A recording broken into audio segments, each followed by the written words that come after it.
¿Qué tal, amigas y amigos? Excelente mañana para todas y todos, que sea una grandiosa semana y desde ya un excelente inicio de mes. Hoy se acaba marzo y queremos agradecer por seguirnos acompañando a través de la red informativa de Corape a nivel nacional.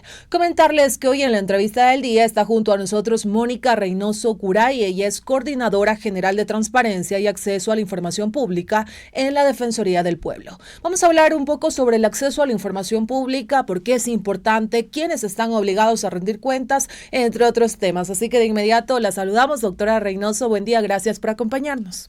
Muchas gracias por la oportunidad de dirigirme a toda la audiencia. Gracias a Corape por siempre dar la bienvenida a la Defensoría del Pueblo del Ecuador.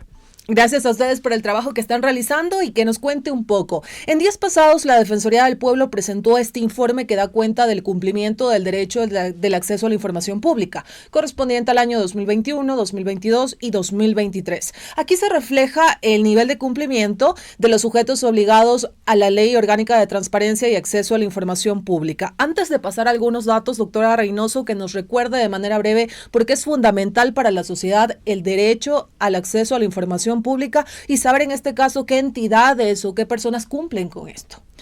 Bueno, este es un derecho humano principalmente porque es un derecho transversal. Este es el derecho que le permite a la ciudadanía conocer justamente cómo se va ejerciendo esta facultad que tienen las instituciones públicas, de cierta manera la administración pública, cómo se van erogando estos recursos económicos en la administración, en el ejercicio de la política pública, para justamente tener este acceso en los servicios básicos, en la salud, cómo vamos en esta cuestión de la seguridad pública, cómo se va ejerciendo. Si accedemos a la información pública, accedemos a otros derechos. Exactamente. ¿Cómo nosotros podemos comenzar a tener esta información en cómo se va estos recursos públicos diluyendo de cierta manera en las acciones que tenemos por parte del gobierno, de parte del Estado? Es por eso que es importante que la ciudadanía comience a acceder a esta información para ejercer el control público, a ejercer esta cuestión del control social y también la participación ciudadana. Entendamos que este ejercicio de este derecho humano es una cuestión transversal. ¿Y por qué lo decimos de esta manera? Porque si nosotros no tenemos este acceso a la información, no podemos entender cómo de cierta manera el gobierno va tomando decisiones. No podemos entender por qué nos reducen el presupuesto del Estado en educación para darlo a seguridad pública. No podemos entender por qué nos reducen el presupuesto para salud, cuando tal vez nosotros lo que requerimos tratar de luchar contra la desnutrición y lo reducimos en los gobiernos autónomos descentralizados en agua potable, por ejemplo, cuando tenemos cifras en las que nos dice para luchar contra la desnutrición, lo principal es comenzar a fomentar el servicio de agua potable, por ejemplo. Entonces, esa clase de ejercicio tiene que hacerlo la ciudadanía. ¿Y por qué es importante? Porque justamente las entidades públicas, que son todas aquellas del Estado ecuatoriano, pero también aquellas privadas que administran recursos públicos, es el que tiene que abrir toda esta información y tiene que ponerla a disposición de la ciudadanía. Antes teníamos una ley que databa del año 2004, que era incluso anterior a nuestra Constitución y que era muy cerrada, muy opaca de cierta manera, no nos permitía acceder a toda la información y era el ciudadano que tenía que recurrir a las instituciones a que nos la den. Ahora, con la nueva LOTAIB, nosotros tenemos un abanico de posibilidades con información que ya no solo va en la transparencia activa, que muchas de las ocasiones siempre que escuchábamos de eso era presupuesto, remuneraciones, los juicios en contra de las instituciones. Ahora tenemos otro tipo de transparencia, que es la transparencia activa, focalizada y colaborativa, que nos permite ahora a la ciudadanía acceder a la información de distintas maneras. En este informe ustedes van a poder encontrar un abanico de información que es un poco tratar de contrastar la información que teníamos en años anteriores con la actual, pero sobre todo en el año 2024 ustedes van a encontrar una información que va a ser recién publicada en este año 2025, esperamos ya poder entregarlo a la Asamblea Nacional y que está, de hecho, ustedes ya van a poder acceder a esta información en el Portal Nacional de Transparencia. Cuando ustedes ingresen a este portal, ustedes van a encontrar un icono que dice Acceso a la Información Pública, Informe de Acceso a la Información Pública. Ustedes van a poder descargarse y van a encontrar la información de las 1,829 entidades catastradas en un formato que ya ustedes van a vincular sin necesidad de que ustedes nos soliciten como Defensoría del Pueblo, ni que lo soliciten tampoco a la Asamblea Nacional. ¿Es un formato amigable en todo caso para entenderlo? Sí, es un formato que ustedes lo van a poder descargar en datos abiertos. también lo van a poder descargar en PDF y también lo van a poder descargar en Excel si es que ustedes lo requieren. ¿Qué información ustedes van a poder encontrar aquí? Lo primero es que ustedes van a poder visibilizar que las entidades hayan cumplido con entregar la información de manera mensual desde el año 2024 por los meses que corresponden, pero adicionalmente ustedes van a poder verificar ciertas preguntas que se les hace, vinculadas especialmente a las solicitudes de acceso a la información pública. ¿Qué quiere decir eso? Si es que cumplieron dentro del término legal establecido, si es que efectivamente entregaron la información a la ciudadanía en los términos establecidos. También el índice de información reservada que es entregado tanto a la Defensoría del Pueblo como a la Asamblea Nacional. ¿Y esto qué es lo que nos involucra? Involucra primero por una parte que el Portal Nacional de Transparencia ya fue obligatorio su uso desde el año 2024. Lo segundo es una automatización de la información, es decir, que ya no es necesario que yo como Defensoría del Pueblo recurra a las entidades a pedirle que ingresen de manera manual la información, que es lo que daba discrecionalidad, por una parte. La temporalidad, que sea muy discrecional nuevamente a que yo cumplo en este mes y lo vuelvo a presentar nuevamente después de 2 meses, sino que el portal se va cerrando cada mes. Yo, si no lo cumplí en el mes de enero, no voy a reportar en febrero lo de enero. Aquí tengo algunas dudas. ¿Qué pasa con las entidades, con las instituciones, tanto públicas o privadas, que administran recursos públicos, que no suban la información? ¿Ellos tal vez pueden ser multados? ¿Tienen alguna sanción? Tienen una sanción. De hecho, económica. No, la sanción es una sanción administrativa que la suministra es la Contraloría General del Estado. Este informe, una vez que sea consolidado, que sea remitido tanto a la Asamblea Nacional como a la Contraloría General del Estado, es la Contraloría General del Estado quien tiene la facultad sancionadora. Nosotros como Defensoría del Pueblo, a ser una institución nacional de derechos humanos, no tenemos esa facultad, pero sí la tiene la Contraloría General del Estado. Pero en todo caso, en el incumplimiento, si la institución no sube la información, puede ser sancionada administrativamente. Exactamente. Ok, y aquí también tengo algunas otras dudas. Usted mencionaba que también las entidades que tienen que brindar información son privadas que administran recursos públicos. Quizás para las personas que están escuchando esta entrevista, ¿cuáles podrían ser algunas de estas instituciones que estén presentes a nivel nacional y que la población diga, ellos también tienen que darme información? El hecho de que sean privadas no quiere decir que su información se la guarden. Justo estamos en un periodo electoral. Los partidos políticos, los movimientos políticos, ellos administran recursos públicos. Recordemos que es el Estado ecuatoriano quien les entrega un recurso para que justamente ejercemos esta cuestión del proceso electoral. Entonces, ellos administran recursos públicos. Sin ser nosotros partes del partido político, tienen que darnos información. Exactamente. También tenemos empresas públicas, por ejemplo, en el caso de las empresas concesionarias de los servicios, tenemos, por ejemplo, Panavial. Tenemos una parte que también administra recursos públicos. Tenemos las fundaciones, también administran recursos públicos en el momento en que se les entrega al Estado ecuatoriano para que haga una prestación de un servicio. Recordemos, esas son empresas que administran recursos públicos y que tienen que rendir cuentas. De hecho, lo hacen. Hay entes de control, como la Contraloría General del Estado, como las mismas entidades que son las que les entregan los recursos públicos, pero también es la ciudadanía. Ejerzamos el control social.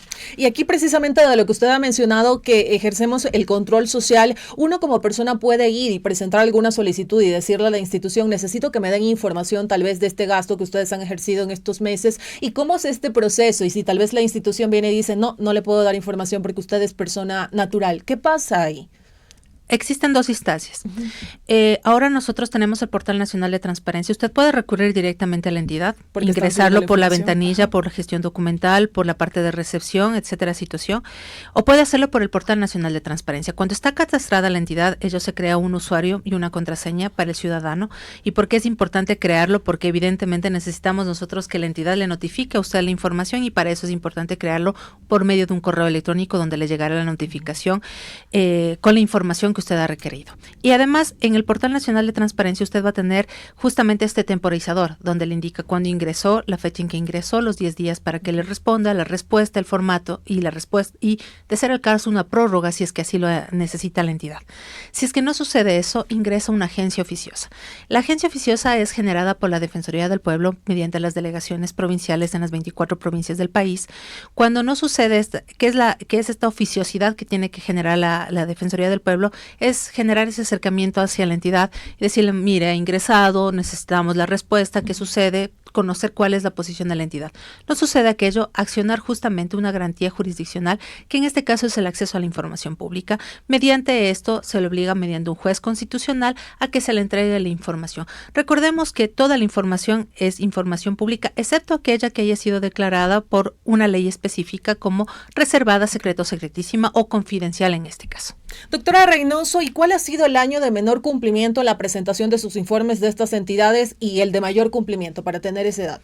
En realidad existe varias variantes dentro de los años. Estamos hablando que existe una, por así decirlo, dentro de estos 3 últimos años, entendamos que existen varios años que han sido cumplidos, pero distinta normativa. En el año 2023 ingresó la nueva normativa, entendemos que existe una baja en el año 2023 porque ingresó esta nueva ley, no tendríamos los parámetros claros, no teníamos un reglamento que nos exigía cómo debíamos presentar y es el de menor rendimiento, por así decirlo, pero también existe una comparativa con el año 2021. Pero si hacemos una comparación de acuerdo a lo que nosotros tenemos un registro estadístico, también existe en el año 2019 y existe distintos niveles, por ejemplo, en los gobiernos autónomos descentralizados rurales, existe sí una serie en el año 2019 especialmente una baja, pero esto es una cuestión estadística que se va midiendo porque existen diversos factores que podrían ir estableciendo un comportamiento distinto en cada año. Y quizás este comportamiento distinto los vemos en las instituciones, por ejemplo, quienes están dando mayor información y cumplen de mejor manera los gobiernos autónomos descentralizados, las instituciones tal vez que manejan los servicios básicos. ¿Cómo es ese tema? Justamente es más bien ahora nosotros lo que vamos a focalizar y qué es lo que ha tratado de hacer en este informe la Defensoría del Pueblo es determinar justamente el cumplimiento de acuerdo a la normativa estandarizada que existía hasta esa fecha. En el año 2024 ya es distinto y justamente por la estandarización y la parametrización que nos provee el Portal Nacional de Transparencia. ¿Cuál era la distinto? No podíamos definir esta diferenciación entre un gobierno autónomo descentralizado rural, por ejemplo, a diferencia de un gobierno autónomo descentralizado municipal que maneja distinto tipo de información. Por diferentes circunstancias. No podemos medir de la misma manera la ejecución presupuestaria, por ejemplo, tampoco podemos medir el acceso a distintos sistemas informáticos porque estamos en distinta forma de accesibilidad a los mismos. De cierta manera, eso es lo que a nosotros no nos permite medirlo de distinta manera. Por ello, en la fase de monitoreo que tenemos que ingresar en este año, que es otra parte del proceso, debemos estandarizar de una distinta manera a los distintos niveles de gobierno.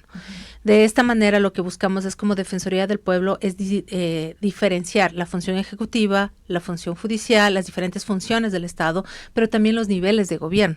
No podemos medir de la misma manera, es como si tratáramos de medir manzanas con peras. Son frutas, pero no son distintas frutas.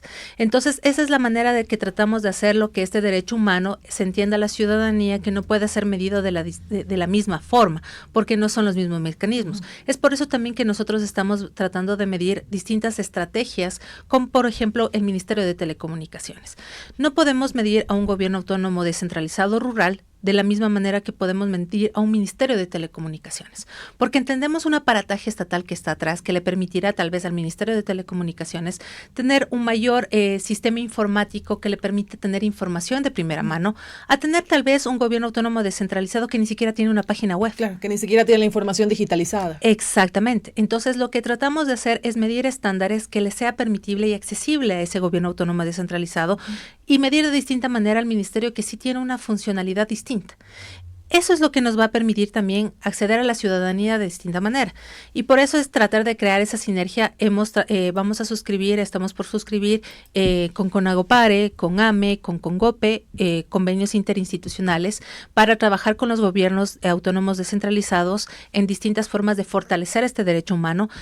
También el Portal Nacional de Transparencia lo que provee es esta suerte de estandarizar de cierta manera cómo tratar de formular ese acceso a la ciudadanía, pero también nos permite también acercar a los órganos rectores, por ejemplo, el Ministerio de Telecomunicaciones, como la Defensoría del Pueblo, como también el Consejo de Participación Ciudadana, a formular una estrategia que permita fortalecer a los gobiernos, a las entidades que no tengan esa suerte de fortalecimiento institucional suficiente y necesario para que puedan acceder a a estos medios y hacer una mancomunidad, es decir, que nos permita fortalecer, superar esos riesgos, fortalecer esas debilidades, salirnos de esos riesgos que están latentes aún y que no nos ha permitido superar esas brechas identificadas ya y tratar de llegar a esa transformación digital que es necesaria para que la ciudadanía pueda acceder. Entendamos también que la ciudadanía está con una serie, y es bastante, que ha sido evidente además después de la pandemia nos dejó bastantes enseñanzas. Una de ellas es que todavía existe analfabetismo digital. Y esto lo que acarrea es que mientras nosotros seguimos creando portales web, tenemos herramientas informáticas, cada vez accedemos más a ello, pero seguimos dejando una población rezagada. Lo que buscamos ahora es acercar a la ciudadanía. Es por eso que la Defensoría del Pueblo en este año es el año de la ciudadanía. Comenzamos hace una semana tratando de vincular ciertas cuestiones temáticas a la ciudadanía y creamos una suerte de semanas de transparencia. El mes de septiembre es el mes de transparencia, pero lo que ahora buscamos es las semanas de transparencia, es crear en cada semana, durante estos meses, una cuestión temática. La semana anterior, en una alianza con algunas organizaciones, incluyendo la academia, iniciamos con el conversatorio sobre violencia de género. Próximamente vamos a comenzar con minería ilegal, vamos a comenzar con lucha contra la corrupción, con algunas temáticas que van a acercar a la ciudadanía, pero también vamos a comenzar a movernos en territorio y vamos a comenzar a hablar con gobierno. ¿Qué es lo que buscamos? Es acercar a la ciudadanía y empoderarlo. Justamente tenemos una dirección de promoción de derechos humanos que hacemos ferias ciudadanas y lo que buscamos ahora es tratar de buscar que la ciudadanía se nos acerque, pero también activarnos, por ejemplo, con los infocentros para crear esa brecha digital que sea mucho menor y que la ciudadanía ahora comprenda que ya no es necesario tal vez movilizarnos 1 o 2 horas mediante carretera para acercarme a una ventanilla y solicitar esa información cuando tal vez puedo hacerlo mediante el Portal Nacional de Transparencia. Pero si no tengo acceso desde mi domicilio al Portal Nacional de Transparencia, tal vez acercarme a un infocentro que puede estar ubicado en la cabecera cantonal del cantón, que sea más cercano a mí, y poder ingresar y que tenga una persona que me asesore además para yo poder ingresar dentro de esto. Esa es la suerte de tratar en este año, que además ha sido denominado por la Defensoría del Pueblo el acercarnos a la ciudadanía. Buscan fortalecer estos servicios también que ustedes como Defensoría ofrecen. Doctora Reynoso, estamos llegando a la parte final de esta entrevista. Le agradecemos por su tiempo. Se me quedaron algunas otras dudas en este caso para poder saber acerca de este tema y esperamos que una vez que ustedes presenten este informe pues 2024 también nos brinden algunos datos referente a esto. Gracias por acompañarnos. A ustedes muchas gracias. Amigos y amigas, culminamos la entrevista del día aquí en Corape. Sigan en sintonía de la red informativa.